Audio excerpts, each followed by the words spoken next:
Parlons un peu d'Ashwini Nakshatra. Donc Ashwini Nakshatra, c'est le premier nakshatra de nos 27 constellations indiennes, bien que traditionnellement, les constellations démarraient à Kritika. Donc pour Ashwini Nakshatra, ce qui est très intéressant avec cette constellation, c'est qu'on se retrouve dans le signe du Bélier, premier signe du zodiaque, donc on sent une énergie d'impulsion ici. Ashwini Nakshatra, c'est un nakshatra associé au Ashwin Kumar, qui sont les physiciens des lieux. Donc on a vraiment une notion de soin et de médecine, pouvoir de la guérison au travers de ce nakshatra. Et on aura également, j'aurais tendance à dire, même un pouvoir lié à la vitalité, lié à la vie même, parce que Ashwini, la symbolique de ce nakshatra, c'est le cheval. Et si vous avez déjà vu un cheval, vous devriez visualiser ce visage très longiligne, avec ses gros naseaux, qui nous montre vraiment cette énergie liée au prana, à la respiration, donc l'importance du souffle. On remarquera aussi également que le cheval est très important dans la symbolique hindoue, puisqu'il est la monture notamment de Vayu, parfois Vayu qui est le dieu du vent, mais il peut être également aussi la monture, les montures de Surya, le dieu soleil, dans sa représentation où on voit Surya avec ses 7 chevaux. Ce qui est aussi intéressant avec Ashwini, c'est qu'on va pouvoir associer ce nakshatra à Dwitya Titi. Dwitya Titi, c'est le deuxième jour de lune qui apparaît 2 fois dans notre calendrier Panchang. Il apparaît une fois en phase croissante, donc de la nouvelle lune à la pleine lune, donc deuxième jour croissant, et en phase décroissante de la pleine lune à la nouvelle lune, donc deuxième jour après la pleine lune. Et donc Dwitya Titi, c'est un titre qui va être important puisque c'est un titre qui va vraiment symboliser le fait de croître, de briller. C'est comme si toutes nos intentions qu'on avait posées pendant la nouvelle et la pleine lune pouvaient enfin prendre forme dans le matériel. Donc il y a vraiment quelque chose d'étincelant et de quelque chose de très créatif en fait avec ce titi, et on va retrouver cette créativité également dans le nakshatra d'Ashwini, ce qui représente vraiment la symbolique du cheval. Je pense que vous avez déjà vu un cheval qu'on aurait paré de plein de bijoux et de plein de tissus, et même un cheval d'ailleurs dans des pratiques comme le dressage, où on voit d'ailleurs toute son élégance, également toute la description qu'on peut faire du cheval. On parlera jamais qu'un cheval a des pattes, on dira toujours qu'un cheval il a des pieds, qu'il a des membres. Donc on a vraiment cette notion d'esthétiser le cheval, et c'est vraiment du coup une notion qui ressort beaucoup avec Ashwini Nakshatra. Donc si vous êtes natif d'Ashwini, donc c'est-à-dire natif par votre lune, par votre ascendant, ou que vous avez Ashwini dominant dans votre thème, vous avez probablement donc une forte corrélation avec Dwitya Titi, donc un très bon Titi pour commencer des choses, mais également aussi avec les domaines de l'art et du soin. Parlons un peu de Bharani Nakshatra. Donc Bharani Nakshatra, c'est censé être notre deuxième nakshatra, ou bien l'avant-dernier, en fonction de si nous faisons partir nos nakshatras à partir de Kritika. Alors Bharani, c'est un nakshatra très particulier puisqu'on l'associe à Yama. Yama qui est le dieu de la mort, le dieu des défunts, des ancêtres, mais également le dieu du dharma. C'est d'ailleurs pourquoi on peut vraiment l'associer à la fin, et donc au dernier nakshatra, celui avant Kritika, qui originellement était le premier nakshatra. Et donc Bharani, en tout cas les natifs de Bharani, vont vraiment avoir quelque chose de particulier avec tout ce qui peut être associé à la mort, à la fin, mais également à la justice. Donc si vous êtes natif de Bharani Nakshatra, probablement que vous avez de grandes qualités en ce qui concerne la justice, ce qui est right ou wrong, ce qui est bien ou pas bien. Il y a vraiment une notion d'égalité, d'équité. C'est aussi des personnes qui peuvent être très à l'écoute, qui sont vraiment capables de pouvoir transporter les gens. D'ailleurs, Yama prend les âmes pour les emmener dans l'autre monde, et la Shakti de Bharani, c'est le pouvoir d'emporter les choses. Donc il y a vraiment cette notion d'être capable de pouvoir transporter des projets, mais aussi de soutenir les gens et de pouvoir les emporter, les emmener dans une nouvelle phase de vie, peut-être. Donc si vous êtes natif de Bharani, de très bons métiers associés à Bharani vont être associés à la justice, donc avocat, mais aussi juge, pourquoi pas dans la police également, mais tous les métiers liés également à la psychologie vont aussi être de superbes métiers pour les natifs de Bharani. Kritika Nakshatra, qui est censé être notre troisième ou notre premier nakshatra, selon comment on décide de faire commencer nos 27 constellations. Ça va être l'étoile, si on peut le dire, du désir, d'une certaine façon.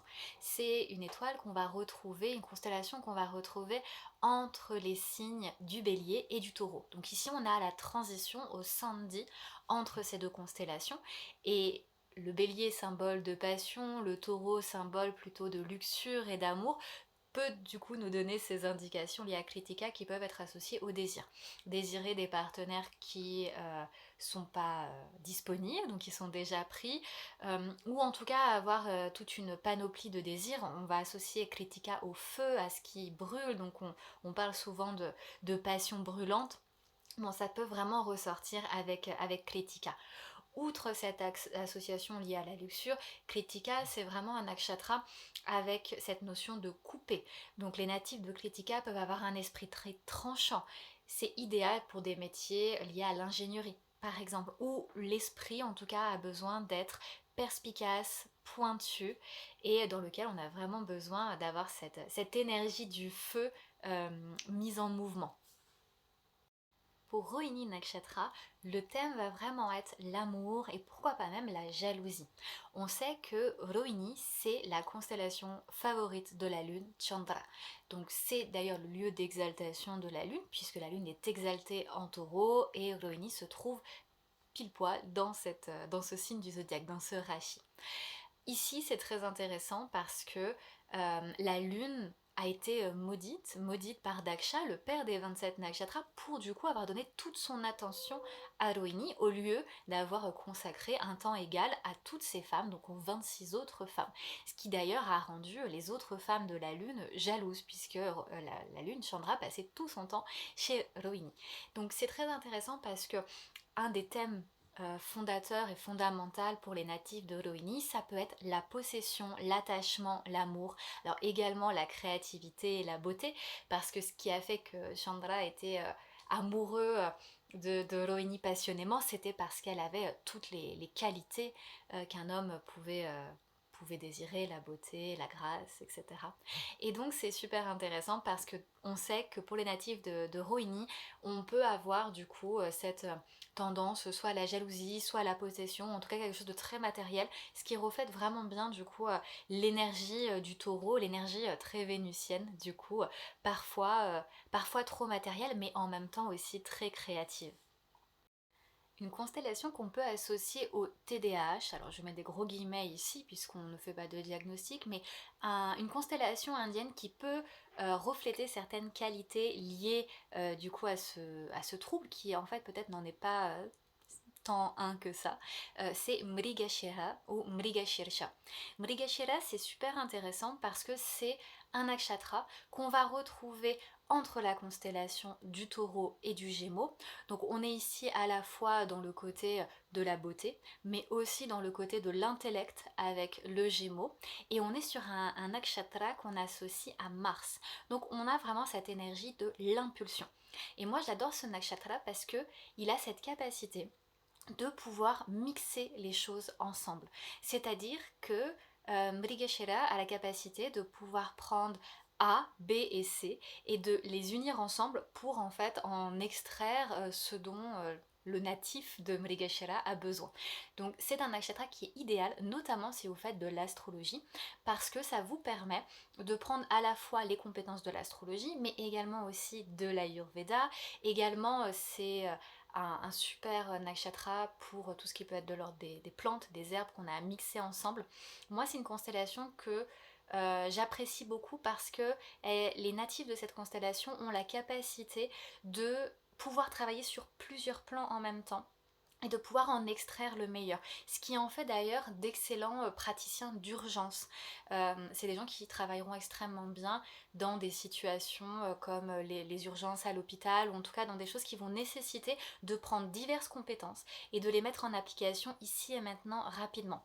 C'est d'ailleurs une super compétence qu'on va retrouver chez des personnes avec un TDAH, c'est-à-dire qu'ils vont avoir une capacité d'attention peut-être moins fines sur un sujet en particulier, pardon, mais sur plusieurs sujets, ils vont être capables en fait d'être un peu touche à tout.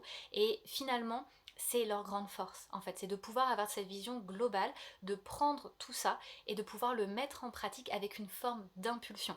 Et c'est cette impulsion qui est très chouette et qui doit être mise en avant avec ce nakshatra là en particulier. La constellation de l'indépendance, c'est Ardra. Alors, Ardra, c'est un super nakshatra pour l'indépendance, mais qui parfois peut être contrarié dans la réalisation de cette indépendance, contrarié par des situations extérieures. Donc, ça peut être des situations familiales, amoureuses, le contexte extérieur, mais ça peut être aussi une contrariété intérieure liée notamment à une sphère émotionnelle assez intense. Donc Ardra, c'est quand même un nakshatra qui va amener beaucoup de ups and downs. On dit que c'est le nakshatra de la larme également. Donc il y a vraiment quelque chose de très émotionnel avec cette constellation qui peut bloquer une forme de linéarité.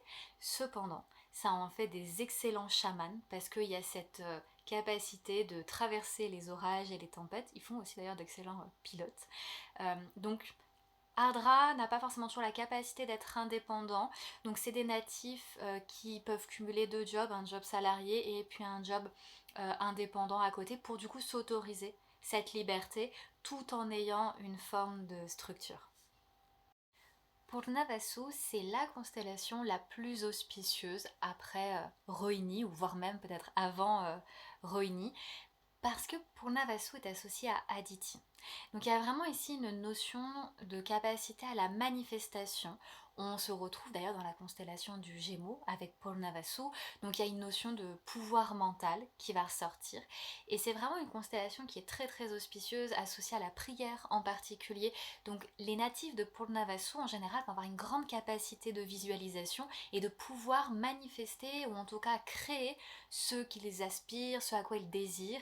Et c'est vraiment une constellation qui est absolument incroyable pour tout ce côté manifestation et ce côté prière également. Alors il faut simplement savoir faire attention à qu'est-ce qu'on prie et qu'est-ce qu'on veut manifester. Dans un côté un peu plus challengeant, on peut avoir facilement une capacité à être très vite distrait, mais si cet esprit, donc cette énergie du Gémeaux, du mental est bien canalisée, pour le Navasu est vraiment une des constellations les plus auspicieuses, et d'ailleurs une excellente constellation pour commencer quelque chose, pour peu que celle-ci soit auspicieuse en fonction de votre lune natale, bien évidemment. Pushya Nakshatra a vraiment une association très particulière puisque cette constellation est associée à la fois à Shani, Saturne, qui va être la planète seigneur de cette constellation, mais la divinité associée à Pushya est Brihaspati, qui est du coup le gourou des dieux, qu'on peut aussi voir comme Jupiter. Donc c'est très intéressant ici parce que finalement, Pushya va être la symbolique de l'association de deux grands gourous qui sont Jupiter et Saturne. Donc on a à la fois l'expansion de Jupiter, l'expansion, la connaissance, le dharma, et on a Saturne, Saturne qui est plutôt la restriction, l'introspection, mais qui est également aussi le dharma, l'éthique. Et donc on a pour moi ici vraiment un nakshatra qui est idéal pour l'enseignement, la transmission spirituelle en particulier. Les natifs de Pushya font de très grands soigneurs parce que la Shakti, c'est le pouvoir de créer de l'énergie spirituelle, mais on va aussi avoir le mot Pushya qui signifie nourrir, donc il y a cette capacité de nourrir à la fois dans le domaine du soin, donc que ce soit par l'alimentation, par le massage, mais également nourrir au niveau spirituel avec des pratiques et des conseils, notamment au niveau des mantras. Donc les natifs de Pushya en général font d'excellents enseignants, d'excellents gourous, d'excellents maîtres, font aussi d'ailleurs d'excellents cuisiniers aussi, parce que cette notion de nourriture. Mais en tout cas, voilà, c'est un nakshatra qui est génial. Attention cependant, c'est quand même un nakshatra, vu qu'on a la discipline de Saturne et l'expansion de Jupiter, on a vraiment une notion de dharma qui est très présente, ce qui fait que la vie romantique ou la vie familiale parfois est un peu impactée par ce dharma et cette éthique qui est très haute. Et les natifs de Pushya des fois sont peut-être un peu embêtés ou en tout cas vont avoir une forme de retrait vis-à-vis de cette vie maritale. Encore une fois, hein, ça dépend des thèmes individuels bien sûr. Mais voilà, c'est quelque chose qui peut ressortir dans le sens où voilà, il y a une sorte de très grande dévotion à ce qu'on fait, donc à ce qui est de l'ordre du dharma pour le natif, et donc on peut se perdre dans ce devoir dharmique en oubliant peut-être plutôt le devoir familial. La constellation associée aux soins, vraiment aux soins même pharmaceutiques, c'est Ashlesha Nakshatra. Ashlesha, on l'associe au naga, au serpent. Donc le serpent, il a ce pouvoir du poison, le poison qui peut être mortel, mais qui peut également soigner. Donc les natifs d'Ashlesha font d'excellents médecins, d'excellents pharmaciens, travailler dans des entreprises pharmaceutiques ou travailler avec cette médecine qui va utiliser en fait des composés qui pourraient être toxiques mais qui à petite dose en fait vont pouvoir soigner. Ça c'est vraiment une des grandes qualités de Ashlesha. Alors on est ici sur une thématique avec ce nakshatra très associé au naga. Donc on a ce pouvoir du soin mais aussi du poison. Et cette dynamique et cette association liée au naga, moi, ça me fait beaucoup penser au triangle de Karpman, donc avec ce triangle victime, bourreau, sauveur, où souvent les natifs d'Ashlesha peuvent se retrouver, notamment dans les relations. On est ici sur un nakshatra associé à Mercure. Mercure, c'est le mental, c'est le système nerveux. Donc ici, on sent qu'il peut y avoir cette notion de tremblement, on va dire, au niveau du système nerveux. Donc avec peut-être, en fonction des placements, bien entendu dans le thème, des mauvaises interprétations de situations sociales, ou en tout cas ces problématiques qui peuvent être liées à des liens toxiques, puisque le serpent il va faire un nœud, il va venir nouer, mais également aussi des problématiques de territoire. Est-ce que les notions de limite par exemple, est-ce que je suis allée trop loin ou est-ce que la personne allait aller trop loin. Donc voilà, ça c'est des choses qui peuvent vraiment ressortir chez les natifs d'Ashlesha. Maga, c'est le nakshatra des ancêtres. On associe vraiment cette constellation aux ancêtres. Donc ces natifs, donc qu'on soit natif lunaire ou ascendant, vont avoir une relation particulière avec l'ancestral. Donc souvent, quand on a Maga, notamment Maga dans tout ce qui peut être associé à la carrière, donc par exemple avec la Matya Karaka, on pourrait avoir des métiers comme historien, archéologue, avec cette notion de retourner dans le passé, d'aller chercher voilà, qu'est-ce qui se passait avant. Puisqu'on est sur cette notion d'ancestralité, on va avoir toute une notion de rituel qui peut ressortir avec ce nakshatra de Maga, mais également aussi toute une notion de territoire. De territoire parce que finalement on hérite souvent d'un lieu de vie qui est le lieu de nos ancêtres. Donc il peut y avoir une notion soit de protection du territoire, soit d'immobilier également. Donc ça peut être vraiment des carrières très intéressantes pour Maga.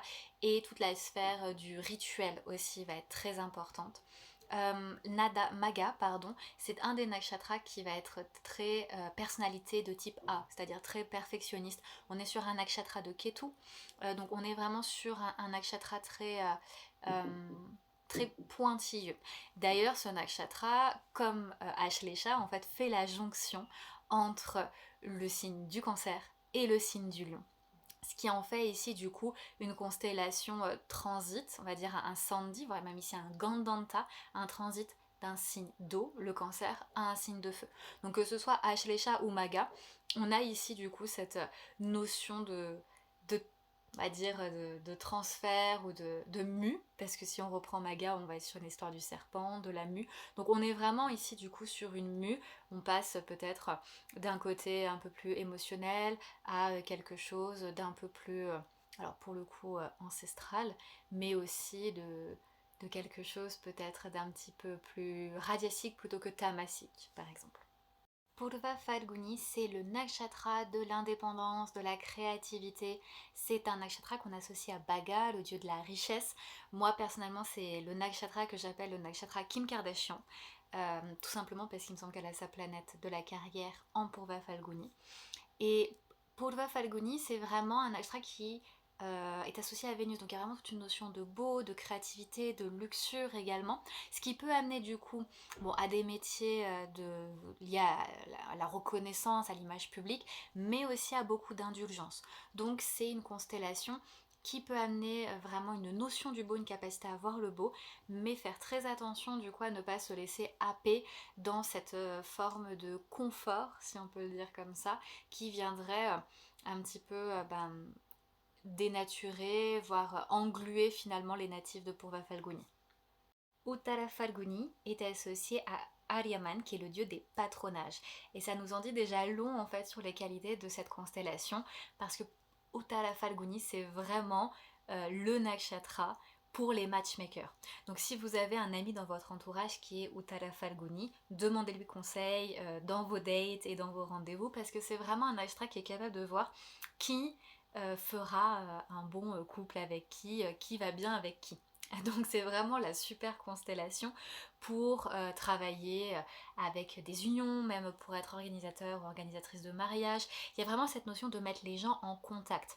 On pourrait du coup vraiment voir cette constellation de Uttara Falguni comme à l'archétype du dharma marchand, avec cette notion de vouloir vraiment aider les gens à se relier entre eux, relier les gens les uns les autres. Donc c'est vraiment une très très belle constellation et qui invite vraiment du coup au lien social, à l'union.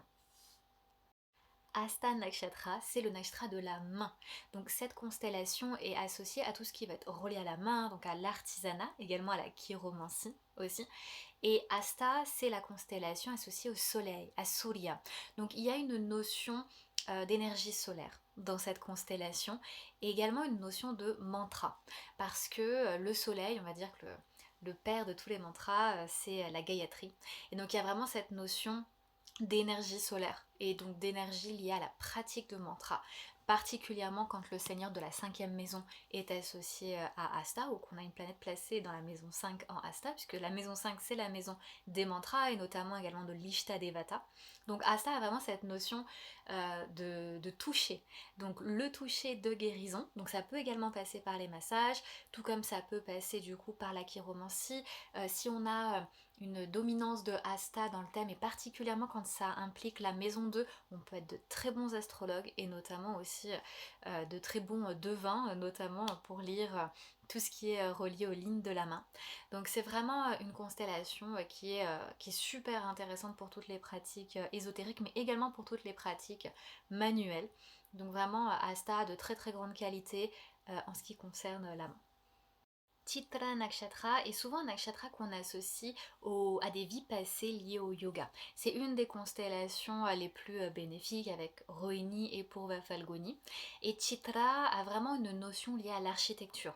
Donc il y a cette notion d'architecture physique, ce qui en fait en général de très bons praticiens en Vastu, en Feng Shui. Mais il y a aussi cette notion d'architecture intérieure. Donc c'est des gens qui vont être capables d'aider les autres à se construire des fondations. C'est aussi des natifs qui vont avoir besoin de fondation également. Parce qu'on est sur une notion de construction, sur une notion d'architecture, ces natifs de Chitra peuvent être très perfectionnistes dans leur approche, avec un grand sens du visuel, donc ça en fait de très bons designers, mais cette accroche au perfectionnisme, c'est ce qui peut aussi être délétère pour les natifs de cette constellation de Chitra. Donc en général, le travail avec le détachement et notamment revenir à des pratiques yogiques, c'est un des meilleurs remèdes pour Chitra Nakshatra. La constellation du voyage, c'est Swati Nakshatra. Swati, c'est vraiment une des meilleures constellations pour travailler dans le domaine du voyage, mais également soi-même pour voyager. En général, les natifs de Swati adorent voyager, se déplacer, sont souvent en mouvement. La divinité associée à Swati, c'est Vayu, le dieu du vent. Donc on s'attend souvent à ce que les natifs de Swati aient beaucoup de Vata, d'éléments air. Ce qui peut du coup créer une forme d'instabilité, voire même une difficulté à s'ancrer, à trouver une forme de stabilité dans sa vie, et ce qui du coup peut amener à des grosses problématiques de vata, donc de stress, de l'anxiété. Ça peut également amener des insécurités aussi. Donc c'est un des nakshatras qui va nécessiter le plus de soins liés à vata, mais ça reste un super nakshatra pour l'aventure, le fun. Souvent les natifs de Swati aussi vont s'installer à l'étranger où il y aura toujours une notion de voyage s'ils restent dans leur pays natal. Il y aura toujours besoin de se déplacer, d'aller chercher l'aventure. Et c'est vraiment un excellent nakshatra pour toutes les pratiques d'asana qui vont nécessiter un certain ancrage, une certaine stabilité. Donc les postures d'équilibre, par exemple, sont idéales pour les natifs de Swati. Avec Vishaka, on est vraiment sur une notion d'impulsion, de pouvoir, ou en tout cas une notion de ne pas vouloir perdre sa position, puisqu'ici les divinités associées à Vishaka sont Indra et Agni. Donc on va dire Indragni, donc pour le combo d'Indra et d'Agni. Et on est du coup sur Agni, le dieu du feu, qui a quand même une notion de puissance, et puis on est sur Indra, qui est le roi des dieux. Donc Vishaka Nakshatra va vraiment nous donner des indications liées à la protection, ou en tout cas au sens du soi, à la manifestation du sens du soi. C'est intéressant parce que Vishaka, c'est un nakshatra en transition entre la balance et le scorpion. Donc pour Vishaka, on est vraiment dans une forme de recherche de soi. On a à la fois fini cette recherche d'équilibre qu'on avait finalement dans la constellation de la balance, et on passe dans cette notion du scorpion qui est plutôt dans de l'individualité mais aussi de l'introspection, une forme de puissance, de profondeur. Donc Vishaka ici peut être un petit peu instable puisque finalement on est en transit entre deux signes qui sont assez différents. Et cette association avec Indra Agni peut vraiment donner du coup des challenges liés à l'ego en particulier, au sentiment de puissance, de pouvoir. Cependant, ça en fait d'excellents leaders. Vishaka, c'est un très bon nakshatra pour la recherche également, parce qu'on a l'esprit sharp de Agni, le feu purificateur de l'esprit. Et puis on a Indra, cette capacité à prendre position, à prendre des décisions. Donc ce nakshatra donne de très bons leaders et des gens avec une grande perspicacité d'esprit. Anuradha, c'est la constellation dans le cœur du signe du Scorpion. À l'instar de ce qu'on pourrait penser d'un nakshatra dans le signe du Scorpion, Anuradha reflète plutôt la collaboration, le partenariat, la diplomatie. Donc on n'est pas du tout dans l'énergie puissante et turbulente du Scorpion, on est plutôt sur une constellation associée à Mitra, le dieu des amitiés, des partenariats. Donc c'est une constellation qui va vraiment aller chercher une forme de win-win, tout le monde est gagnant dans les situations. Donc c'est un nakshatra qui est très doux, un nakshatra qui malheureusement a tendance à se laisser influencer par les mauvaises personnes, ça peut arriver avec Anuradha, mais c'est quand même une constellation qui est beaucoup plus douce et qui correspond pas tant du coup à l'énergie du Scorpion, mais qui finalement en fait reflète ce que le Scorpion profondément recherche, c'est-à-dire un sentiment de compréhension et une forme d'amitié, d'union profonde en fait, qui va peut-être toucher davantage la sphère du cœur que simplement la sphère du mental ou du matériel. Donc les natifs d'Anuradha en général fonctionnent très bien quand ils travaillent en partenariat, quand ils travaillent en collaboration, et quand ils travaillent aussi avec des gens avec qui ils peuvent avoir une forme de respect mutuel et qui peuvent grandir ensemble. Avec Jyeshta Nakshatra, on rentre davantage dans l'énergie du Scorpion puisqu'on est sur un nakshatra associé à Indra. Donc il y a vraiment une notion de pouvoir, d'autorité. Les natifs de Jyeshta font d'excellents leaders, d'excellents managers. C'est vraiment un nakshatra qui est idéal pour la prise de décision, être sur le devant de la scène et vraiment également faire les choses à sa façon, dans le sens où c'est pas des gens qui vont suivre les règles, c'est vraiment des gens qui vont créer leurs propres règles. Donc Jyeshta a vraiment cette capacité de leadership. Il y a aussi également quelque chose de très lié à la psychologie, puisqu'on est dans la constellation du Scorpion, donc il y a une forme de capacité à comprendre et à vouloir comprendre comment les ondes fonctionnent au niveau psychologique. Mais en tout cas, c'est une excellente constellation pour prendre des décisions, pour avoir son propre business. Attention toutefois parce que la fin de la constellation de Jyeshta annonce un Gandanta, un transit d'un signe d'eau à un signe de feu entre le Scorpion et le Sagittaire. Donc les derniers degrés de Jyeshta peuvent être un petit peu turbulents, surtout au niveau de l'esprit et du mental pour le natif. Mula, ça veut dire racine. Donc le nakshatra de Mula vient vraiment symboliser la racine. Ces natifs vont vouloir aller à la racine des choses. Donc il y a vraiment une notion de profondeur avec ce nakshatra. Donc forcément, plus on va aux profondeurs, plus on va dans des choses assez dark, obscures. Donc c'est un nakshatra qui peut parfois amener des tendances autodestructrices parce qu'on va vraiment trop profond et puis sans corde, sans attache, sans sécurité. Cependant, ça reste quand même un super nakshatra pour les pratiques occultes, même pour la psychologie, pour l'ésotérisme, parce qu'il y a vraiment cette notion de vouloir aller à la racine finalement du problème. Et c'est vraiment une constellation qui est géniale pour la recherche, pour l'investigation. Simplement avec ce nakshatra, vu qu'on va chercher les choses en profondeur, tout ce qui est superficiel aura tendance à être éradiqué, ce qui peut du coup impacter la stabilité dans la vie du natif. Donc pour Moula, il va falloir vraiment autoriser déjà une certaine forme de flexibilité et s'autoriser à trouver un métier et puis un mode de vie qui autorise en fait ce pouvoir d'aller à la racine des choses sans avoir à s'accrocher à un job traditionnel qui du coup viendrait empêcher l'énergie naturelle de Moula qui est du coup cette purification et cette quête finalement de la profondeur et de la substance également. Purva Ashada, c'est vraiment le nakshatra que j'appelle le no drama nakshatra. C'est vraiment pas des natifs qui vont prendre quatre chemins pour dire quelque chose. Il y a vraiment un côté très ok, je vais dire la chose comme elle est, de façon assez carrée. On est ici dans la constellation du Sagittaire, donc on a vraiment une façon de transmettre les choses qui va être très disciplinée, très carrée, mais du coup qui va être pleine et complète. Ce que je trouve assez intéressant avec Purvashada, c'est que les natifs souvent adorent être proches de l'eau. Il y a vraiment une notion liée à l'eau, ce qui est normal puisque la divinité associée à ce nakshatra, c'est Appa, la divinité de l'eau. Donc il y a vraiment cette notion d'être proche de l'eau pour se nettoyer, quelque chose d'assez kapha également. Donc il y a une capacité à communiquer avec Purvashada qui est vraiment incroyable, une capacité à transmettre également.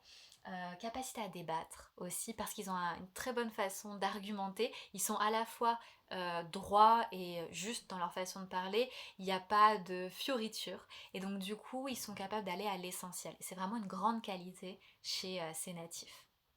Uttara Ashada, c'est le nakshatra associé à Ganesh. Donc il y a une notion de capacité à pouvoir surmonter les obstacles. Souvent ces natifs, ils sont capables de travailler dur pour affronter les obstacles et les embûches sur leur chemin. C'est vraiment des gens très disciplinés qui ont vraiment cette capacité à pouvoir aller de l'avant. Alors bien entendu, quand les choses se passent pas comme ils aimeraient, bah forcément ça peut créer une forme de frustration, mais ce qui est normal hein, parce que bah, on aime bien quand les choses vont dans notre sens. Mais ici on a vraiment l'énergie du coup du Capricorne avec Uttara Ashada. L'énergie du Capricorne donc qui nous donne cette structure et cette discipline de Saturne et qui invite du coup également à de la patience parce que forcément Rome ne se fait pas en un jour et donc les natifs d'Uttara Ashada ont vraiment cette mission ou en tout cas cet objectif d'incarnation de cultiver et d'apprendre la patience et c'est justement en cultivant cette patience qu'ils pourront atteindre le succès escompté parce que Ganesh offre toujours ses bénédictions donc c'est vraiment une constellation qui est super chouette pour obtenir les bénédictions de Ganesh donc si vous êtes natif de Uttara Ashada n'hésitez pas à faire les mantras associés à Ganesh. Shravana, c'est le nakshatra associé à l'ouïe, à l'oreille. Donc il y a vraiment une notion d'écoute. C'est un des meilleurs nakshatras pour tout ce qui va être associé au mantra. Forcément, on risque d'avoir une sensibilité au niveau de l'oreille, notamment alors musicale, au niveau des bruits bien sûr, mais aussi une sensibilité à tout ce qui va être de l'ordre du commérage ou de la jalousie, parce que du coup on va avoir l'oreille qui siffle, dit-on. Mais outre ces perturbations de l'oreille, les natifs de Shravana sont d'excellents communicants puisqu'ils sont capables d'écouter, donc ils sont capables de répondre avec beaucoup de perspicacité. Et Shravana, c'est une des meilleures constellations pour tout ce qui peut être de l'ordre de l'analyse du body language. C'est des natifs qui vont avoir une grande capacité à observer. Observer à la fois le corps physique, mais aussi observer finalement ce qu'ils entendent, en tout cas une capacité à analyser ce qu'ils ont entendu. Donc c'est vrai que les natifs de Shravana font de très bons psychologues et ils font aussi de très bons analystes au niveau du visage, ils sont capables de savoir très facilement si les gens leur mentent ou si on leur dit la vérité. En tout cas, ne mentez jamais à un natif de Shravana parce que ils vont vous débusquer très rapidement. Donc c'est vraiment un super nakshatra avec de grandes qualités. Seulement du coup attention à tout ce qui peut être de l'ordre du commérage. Étant donné qu'il y a une grande sensibilité au niveau de l'oreille, on va être très sensible aussi au retour qu'on reçoit quand on est un natif de Shravana, donc très sensible aux critiques. Donc ces natifs, ils ont besoin de se protéger également des critiques qui peuvent leur faire un certain mal et ne pas se bloquer parce qu'ils ont entendu une mauvaise critique ou parce qu'ils ont peur en fait des critiques qu'on pourrait leur faire. Voilà, ça c'est les petits challenges pour les natifs de Shravana. Avec Dhanishta Nakshatra, on est vraiment sur le sens du rythme. Moi, c'est un nakshatra qui me fait beaucoup penser à Snoop Dogg et à toute l'industrie du rap parce qu'il y a vraiment une notion de tambour, de rythmique, d'être capable du coup d'être sur le bon rythme, donc sur le bon temps, ce qui veut nous dire qu'on a vraiment une notion de timing dans ce nakshatra. Donc les natifs de Dhanishta en général, c'est des natifs qui vont avoir un bon sens de l'écoute, tout comme Shravana, et un bon sens du rythme et du temps. Quand ce nakshatra il est affligé dans un thème, on peut avoir donc, des problématiques de timing, donc arriver à l'heure, quand est-ce que c'est le temps de commencer ou de finir quelque chose, mais également aussi des problématiques de chimie. C'est un nakshatra qui, du coup, puisqu'il y a cette notion de timing, la chimie, pour qu'il y ait une bonne chemistry entre des gens, il faut qu'il y ait une notion de timing pour une rencontre, etc. Et donc il peut y avoir ces problématiques de chimie, ne pas savoir choisir les partenaires ou avoir des problématiques à savoir est-ce que je dois aller dans cette relation ou ne pas y aller. Donc ça peut être les challenges liés à Dhanishta.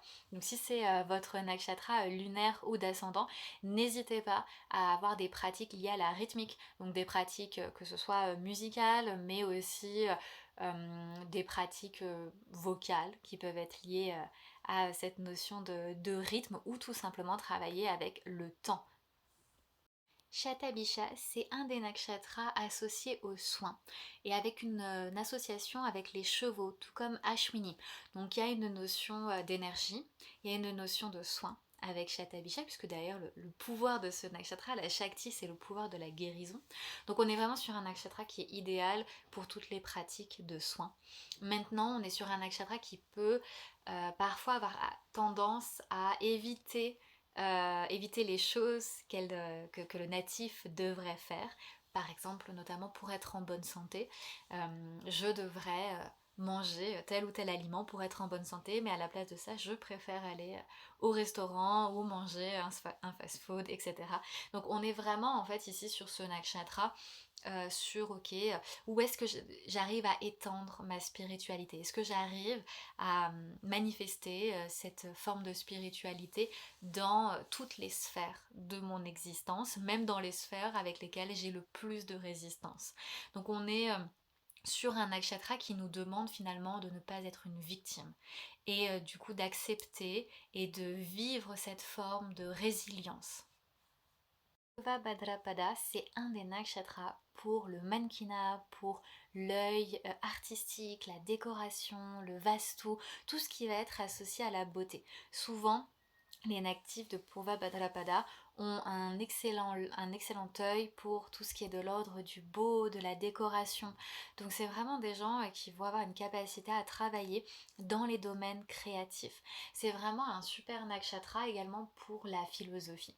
La capacité à penser un petit peu en dehors des boîtes ou en tout cas avec de grands idéaux, un peu à l'image de Shatabishak dans la mesure où Shatabishak peut aussi avoir ce côté grand idéal parce qu'on est on est dans le signe du zodiaque du Verseau, donc on a vraiment ces notions d'idéaux forts qui vont ressortir.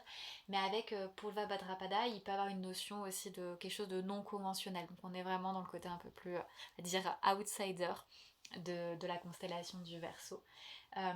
Et c'est vrai que c'est un des nakshatras qui est vraiment capable de pouvoir avoir un point de vue différent sur le monde. Donc ça fait également aussi de ces natifs de très bons journalistes, très bons reporters, qui peuvent aller du coup couvrir des sujets un petit peu différents, originaux, ou sur lesquels on a peut-être peu ou pas d'informations.